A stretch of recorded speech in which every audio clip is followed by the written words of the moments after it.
And we're back. This is the Colombia Calling podcast, and the third segment of this episode. My very special guest this week is Glen Galindo, and he is in Chinchina, Caldas.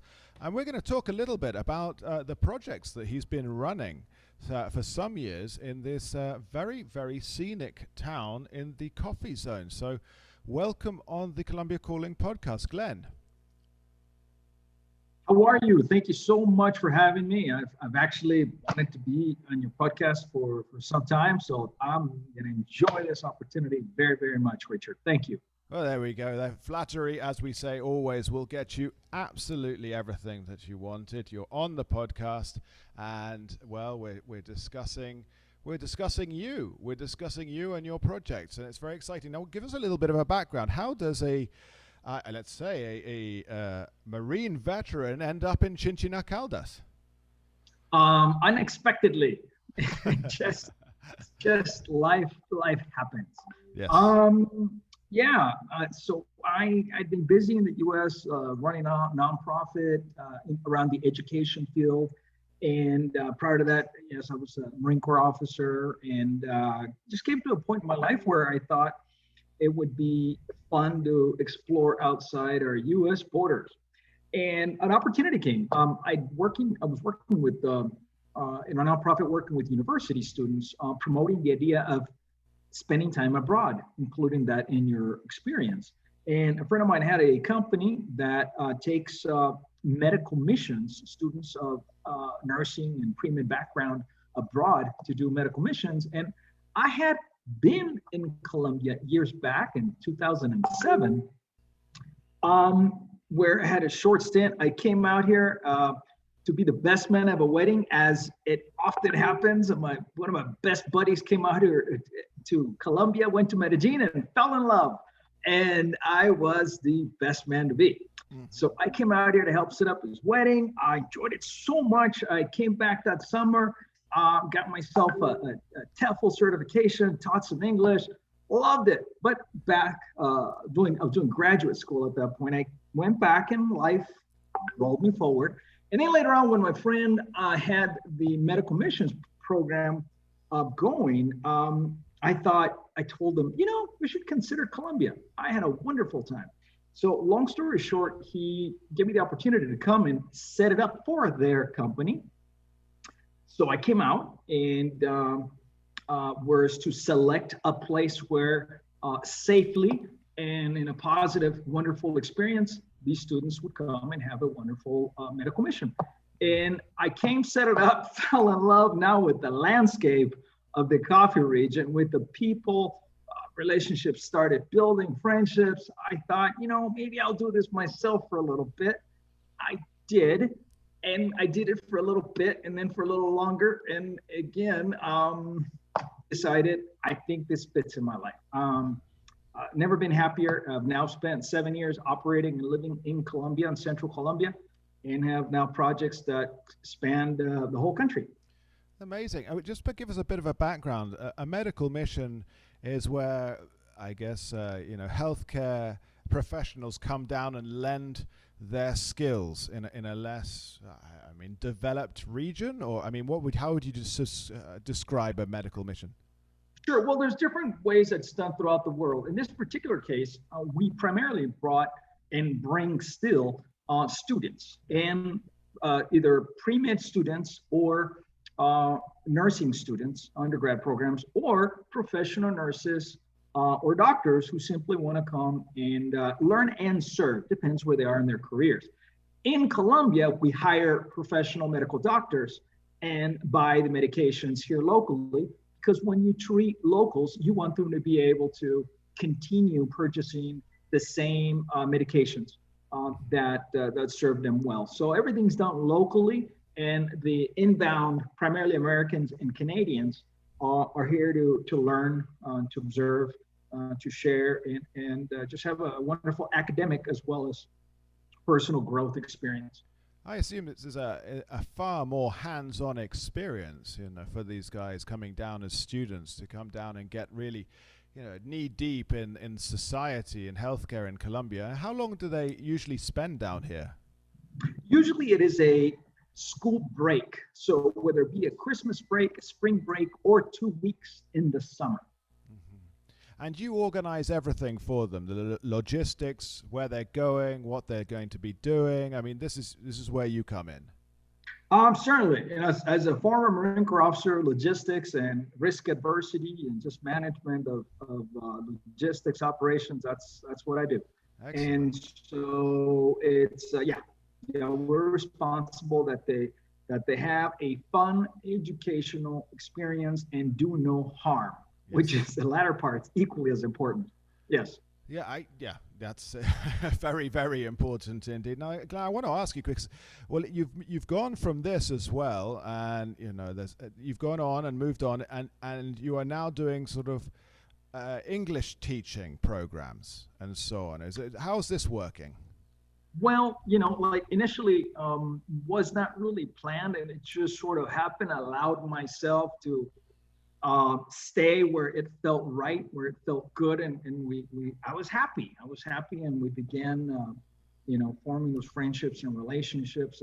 I now have a Colombian family. I have 3 children, 2 young boys, 1 daughter. So this is home. This is home, and very happy, super happy. And so but originally it was okay, I'll go explore. Wow, I like it, good.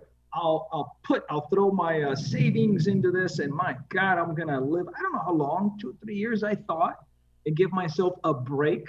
But no, this is home now. And so along the way, because we were being successful, bringing, I don't know, it's probably the first 4 years, probably around 500 foreigners that came to participate. Wow. In these medical missions. And so the Ministry of Education of Colombia asked me for help. They had heard that I had no trouble inviting foreigners, and they were running a national program, Colombia Bilingual, throughout 67 communities nationwide, where 487 native English speakers would be co-teaching embedded with public schools nationally. So they asked me for help. I, being a former educator of over 20 years, working in higher ed, working with students and teachers alike in the education field, I used to run recruitment, retention, service learning, just a lot of activities, federal grants in different universities. And so when they invited me to be part of it, I was ecstatic. So I became their national director of well-being for the foreign teachers, and also ended up being asked to lead their recruitment. And that brought me into the field. Now, at that point, as I said, 2 or 3 years earlier, I said, I'm going to do this for 2 or 3 years. And you don't really make tons of money running a volunteer program. The essence, the nature of it is to give, not to take. And so I was running out of money, and I wanted to stay. At that point, this was home. And so it landed right on my lap. I said, of course I will help you. And it's been awesome. I had that program ran for about 6 months. It was a federal program. But what happened is once it disbanded, the teachers that remained in the country found work. And wherever they went to in the schools, then they started telling the schools, well, I know who can help you.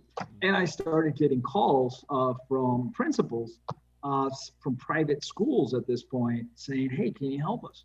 And sure. So it fell on our lap. We recognized an opportunity. My small team, at that point, there was 5 on staff. And we said, great, let's do this. So I again, one awesome project after another.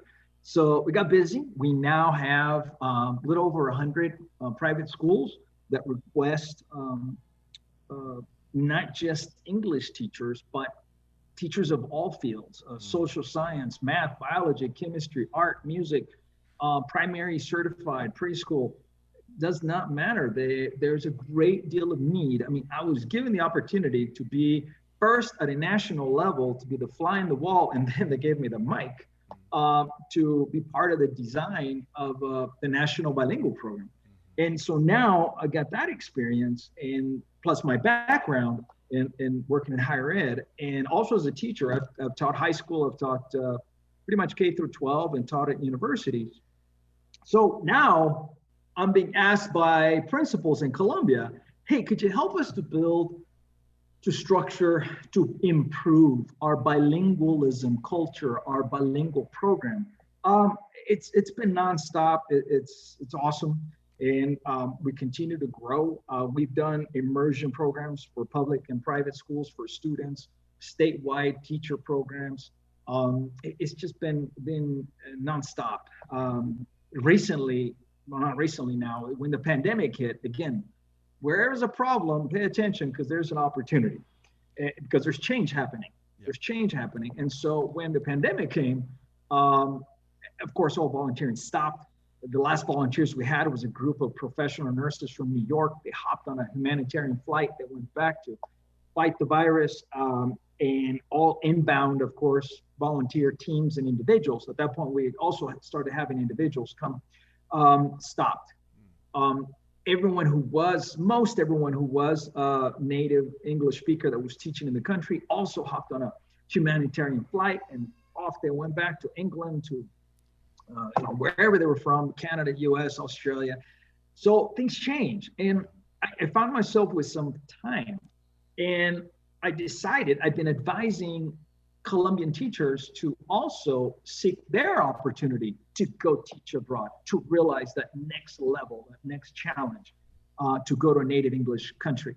And so we started that project. And so it's been fantastic. Just this week, we're celebrating our first group of Colombian teachers now reach the US.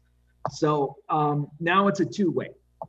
We have a great deal of need, which I hope your listeners hear this. We have a great deal of need of bilingual English speakers, all experience levels of all fields in Colombia, to teach short-term, long-term in all types of schools. And now we have the opportunity to have the Colombian teachers go to the US. We can look in the future when they come back to help them regain footing in the education field. I don't know, when I hear someone, there's nothing to do, I don't get it. There's tons to do. It's I think the issue of sending Colombian teachers up to the US and well, hopefully they come back. Is there some kind of a written commitment that they must return to Colombia, or do they end up staying? What's the stay rate? Yeah. Well, the stay rate, I'll tell you in the future since we've begun. However, they're going on a J1 visa to the US. So it's a 3-year commitment with an opportunity, if the US requests it, if that school district needs them, they can extend to a 4th and 5th year. But it's a cultural exchange program, so it's very much designed for them to go and come back. It's a 50-year-old program that we're participating in. It's the idea of cultural exchange so that there are good, strong ties between the nations. So it's part of a bigger picture. But there are literally thousands of foreign teachers in the U.S. currently. Tell me a little bit something. When you place, let's say, Anglophone teachers here in Colombia, where's been the most obscure, the most extreme place you've ended up placing someone? I mean, in Caquetá or I don't know, somewhere rural. I mean, I guess you have to answer that with a perspective of what would be obscure for a Ford, right? So maybe we'll call it unexpected, or at least likely. But no, because if you talk to, you know how it is, you've been in Colombia for many years. I haven't met a Colombian who didn't think their hometown was the best hometown ever in Colombia. There's a lot of regionalism and localism, and they love their communities, and their grandma still lives in that community. So it's a lot less transient than what we're used to in the U.S. Certainly. But we have had teachers in La Guajira. La Guajira is often you hear of La Guajira because there's some it's an area where maybe they've had drought, and there's some indigenous communities, and there's some desert areas. But if you ask the teachers that went there, they think they're so lucky. They feel the luckiest ever that they got those spots. So we've had, most foreigners, of course, they've only heard of Medellin and Bogota, maybe Cartagena, maybe Cali, pretty much the four big cities that they've heard of. And so they come in inquiring, hey, can I get in Medellin? Can I get in Bogota or Cartagena or Cali? But we make sure that they understand there's life outside of Medellin. And I've never had anybody regret having the opportunity to spend, whether it be 6 months or a year or 2 years, at a different community. And if I put those people together in a room who are in different communities, they'd all say, I'm the lucky one because I was in the best place possible in Colombia. But there are literally, 60 plus cities, small cities, medium-sized cities that have placements. Places that are over. There's some tiny little spots that we've had. TVO, where we have a couple of gentlemen teaching there. They think it's the best thing, and it's a community of maybe 5,000. So there's everything.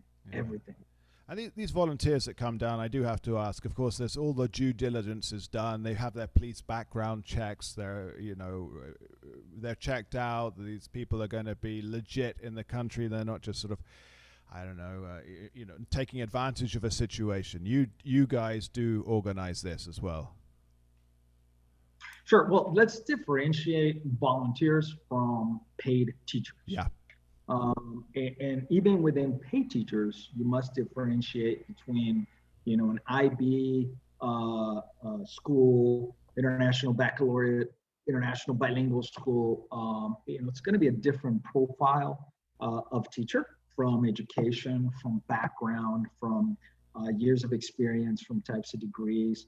So those come pretty much within the network of IB schools and references. They're going to be teachers that have been teaching globally, 5, 10, 15, 20 years. So there's a very, very established reference check process because they're networked. They're all globally networked. So that's going to be one extreme. The other extreme is, hey, I graduated with a humanities degree or sociologist degree or criminal justice degree, but I really want to travel, or my friend did this, she loves it.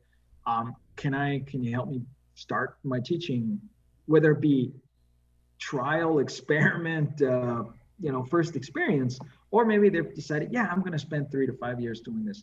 So it varies. And so to answer your question, based on where they're going to be working, will be the very different set of requirements from a background check. But in some cases, no, it's not necessary, because all you have to do is pick up the phone and call the last 2 schools. It just depends. But there's room for everybody. And what we tend to do is advise them to understand. I try to understand what their goals are, short-term, long-term, and then develop a strategic plan how they can get there. Yes, they have an ideal income that they want. They have an ideal location, an ideal role. But usually I ask them to put those in priority and understand what the timeline is to get all those 3 things: the perfect city, the perfect salary, the perfect role. But some have to be patient, 1 year, 2 years to get there, and keep recontracting to scale up. But some are already there and they're in high demand and they get exactly what they're looking for. Excellent. That's good.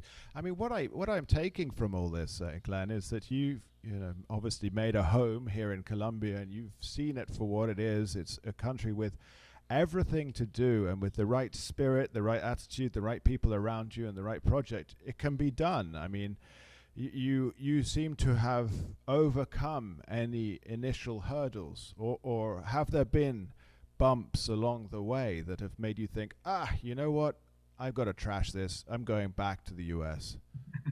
I think you hit it on the head. And the changes have had to happen were within me. I think the initial phase is where you don't think of it, but you're judging based on your previous life experience, and you're setting expectations in a different country. And it can be frustrating because things aren't happening either as fast or what you think is a logical sequence of how things should happen. From setting up a company, from relationships with employees, structures of employees, from simply how government or business or community organizations behave. All these things initially can be frustrating if you just are unaware, unself-aware that you're not stopping to ask why certain things happen the way they happen. And once you do that, then you go, okay. Then you tend to begin to find solutions. That happens with teachers. If they're not advised preemptively, which we do, but initially we noticed, there was a lot of first-year hiccups because they weren't prepared on expectations, how to get what they wanted, how to be successful, and what certain practices and cultural behavior actually means. But it's about not judging it from how you're with the perspective that you have. You got to remember, you're the new one, so things are here for a reason. And but yeah, initially it was frustrating by why couldn't I do certain administrative things. Mostly that was the big frustration. But we're long past that phase. We're fine. Yeah. I think I got told, or it got announced to me some weeks ago by other English immigrants to Colombia here when they were coming through Monpos, where I am now, and of course it has a reputation. We're in the Caribbean region. It's hot. People tend to move a bit slower. I think things happen slower. And my friend said, you've got what seems to be a limitless reservoir of patience. And I was like, yeah, but in Monpos I do, because I know the situation, and it's been however many years since 2007 since I first came here, and I've been doing things. But in Bogota, my attitude is totally different, because Bogota markets itself as an international, cosmopolitan city, and so if things don't happen as I would expect them to happen a bit better in the capital, then my patience is shorn. But here in Monpos, when someone says, well, and this, and I'm saying, oh, okay, yeah, I understand. Maybe I'll come back later, or maybe I'll come back tomorrow, but after the sun has gone down a bit. It's that kind of thing. It's you know how, and they look at you. Well, of course they know me. I mean, the foreigner in town, but they look at you. It's like, oh, he knows how it works. He knows how it works. And also, in such an isolated community as where I am now, there's a finite amount of people that can be employed. So if I lose my patience with a builder, well, he'll just walk off. And he'll knows I'm going to have to probably look for him again. It's like it's the same as the guy who he found a silver spoon in the wall when he was knocking out some of the wall to put a bathroom in, and he disappeared, and then he sold it in a pawn shop and never came back because it was more money than he was making in a week. And then I later ran into him, and I was like, well, what happened? He was like, yeah, he was totally honest about it. So, yeah, I found it, and I sold it. And I said, well, you did pull it out of a wall that belongs to me. You could have split the money. He's like, yeah, but I found it. So, all right, okay. And you're just like, yeah, and the money is trivial out of it, but it's you have to get your head round that thought process. And I think it sounds like you are well past any of these hiccups that a new arrival may have to the country, and of course long may these last. I think again, we are always, it's our home, but we are still visitors, and right, that's exactly it. That's exactly it. And how are you treated then in Chinchina? Is there a big immigrant or expatriate community there, or how do people see you there? Yeah. I have to generalize, and I thought about this in another conversation I had, and my experience is certainly in central Colombia, and it's rural and it's agricultural, it's coffee. So most people either are or one generation removed from being farm workers. And they're very, very, they hate conflict. Mm.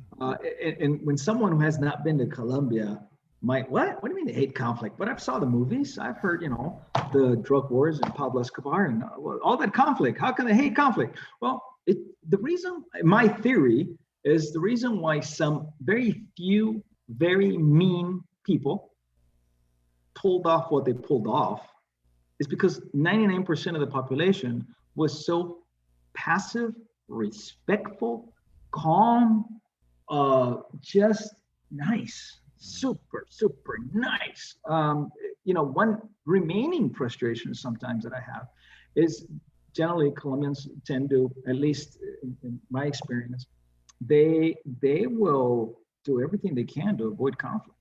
It just, and sometimes they're not all candid about how they feel. They just rather suck it up and move along and respect that other person's disagreement and avoid a discussion about it. And so they've been super, super, super nice. And I've had nothing but a pleasant experience. I've not had a single bad experience one-on-one, ever. They're just sweet, nice people. Excellent. I specifically selected for what I was doing the medical missions. I wanted a non-tourist area. So I found a town that was 100% coffee and was surrounded with little villages of farm workers, and there was zero tourism. So it afforded my opportunity to bring my teams to have that, what I describe as the ET moment, where I literally had a chance to bring the first foreigners into some of these small villages. And I got to live that interaction, and that on both sides, they were so at awe of each other. And it was a beautiful, beautiful virgin thing to watch. Then we started going a second and third time to those villages. It wasn't the same, but it was really cool. It was really cool at the beginning, definitely.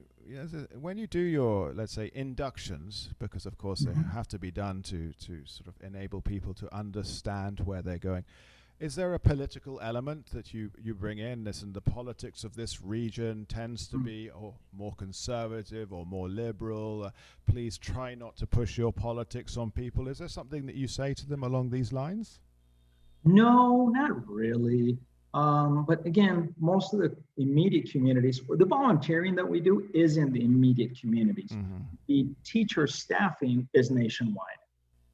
So in terms of the volunteering, no, it's very monolithic. Everyone's a farm worker. They're not going to discuss politics with our foreigners. And again, the volunteers are here very short term. And we move from one location to another to do these medical clinics. So the subject at hand is providing healthcare for the most part. So politics don't really enter at all. No. It's good to hear.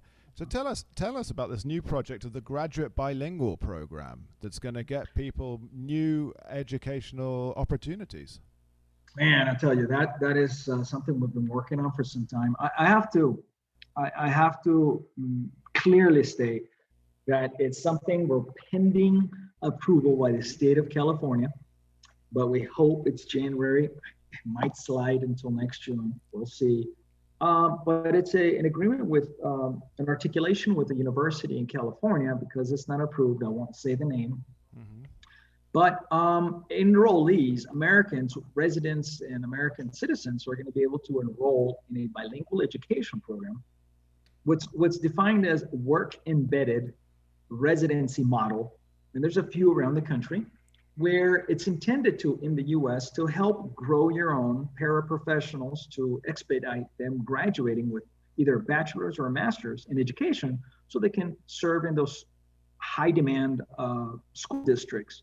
And throughout the country, there's pockets where there's some big demand for especially bilingual teacher staff.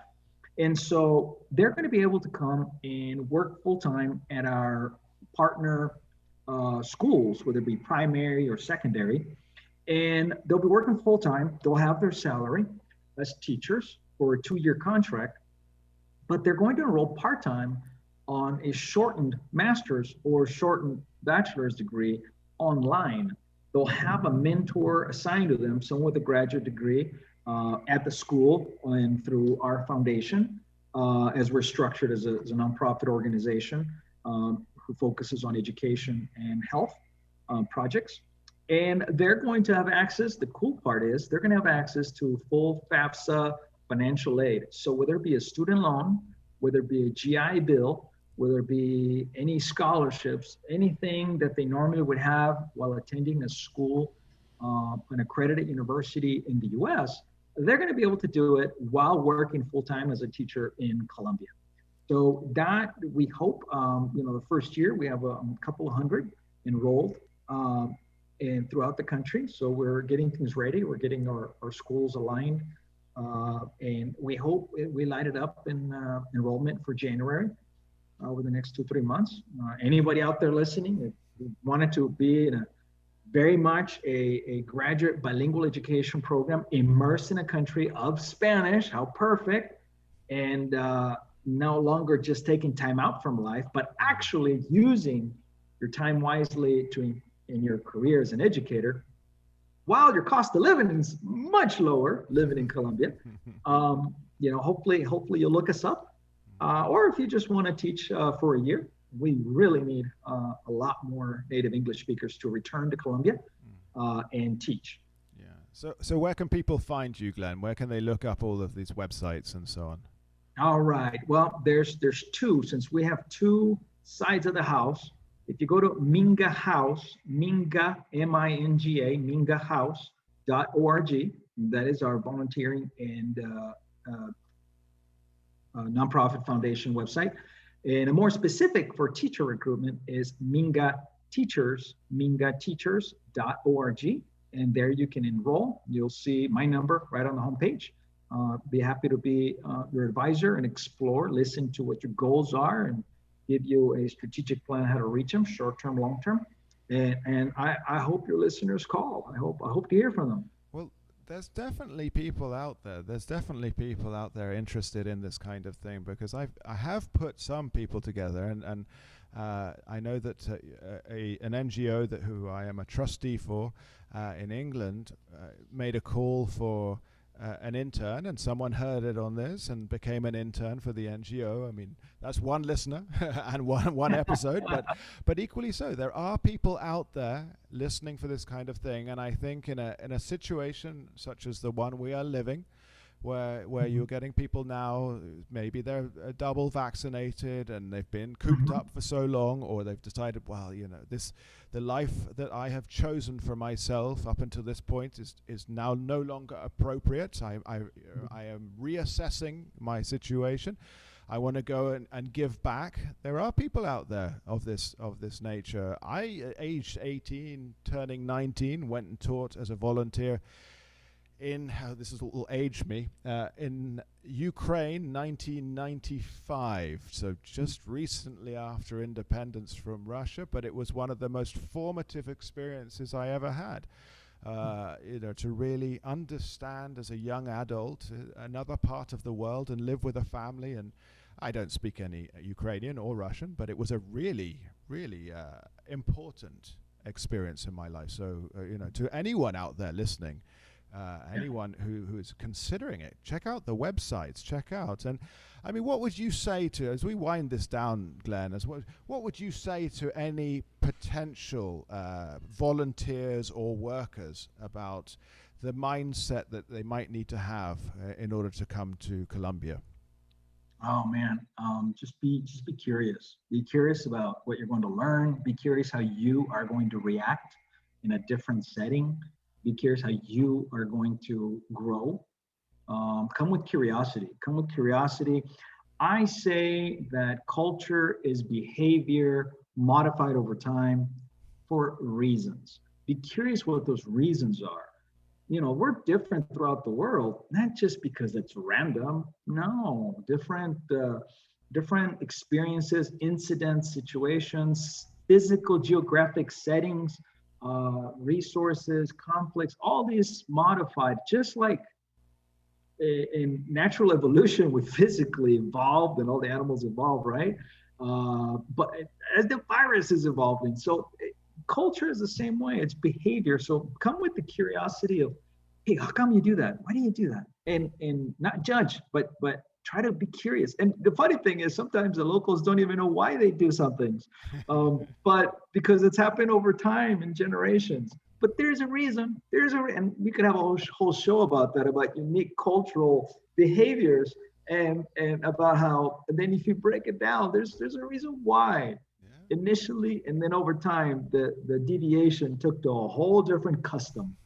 But I wanted to say, I was listening to you just now, and yes, we'd love to talk to you about teaching or volunteering in Colombia. But I guess if I can contribute anything is, have the courage to just say, my home will be here for me, whether it be it's England or the US. I can come back, but go check it out. Go explore.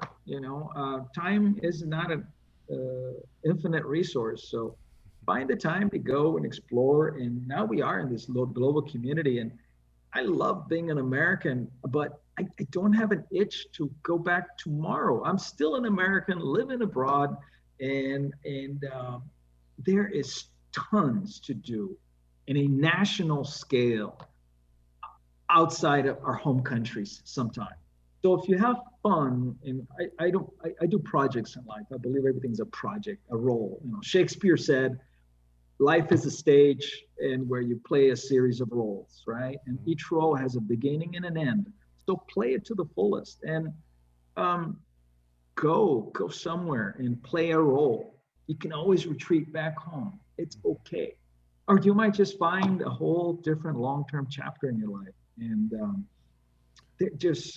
I can tell you, here in Colombia, as you know, boy, there is so much to do.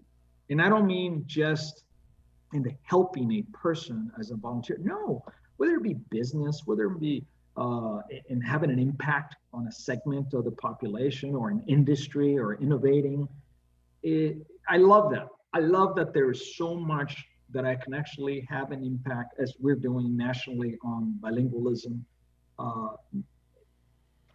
So just go for it. You can always come back home. It's okay. Have no regrets. Don't leave it there. No, Go try it out. Any regrets? No regrets at all. And well, listen, that has been a remarkably upbeat and enjoyable conversation that we've just had, and I know that my listeners will have enjoyed it as well, because we've been dealing a lot with what's been going on politically, but this is nice to take another look at Colombia and another look at someone else doing something here and making the projects, as you say, putting them into action and carrying them out. So let me say thank you to to Glen Galindo there in Chinchina, Caldas. Check out the websites. I want to say mingahouse.org and mingateachers.org. That's right? That is correct. Thank you so much. No, thank you to Glen out there. Stay safe, stay well, keep on doing the good work, and thank you for being on the Colombia Calling podcast. Thank you, Richard. You're most welcome. I've been Richard McCall talking to Glen Galindo here on the Colombia Calling podcast. And of course, we'll be back next week discussing something else Colombia related. Of course, for all you listeners out there, thank you so much to all of you that continue to support us on the Patreon campaign and follow us on Twitter, Facebook, and every other social media evil out there, but that's how we survive. And of course, share it, listen to it, comment, leave us a review. We love all this stuff. But that's me signing off for this week. Thank you again, and goodbye.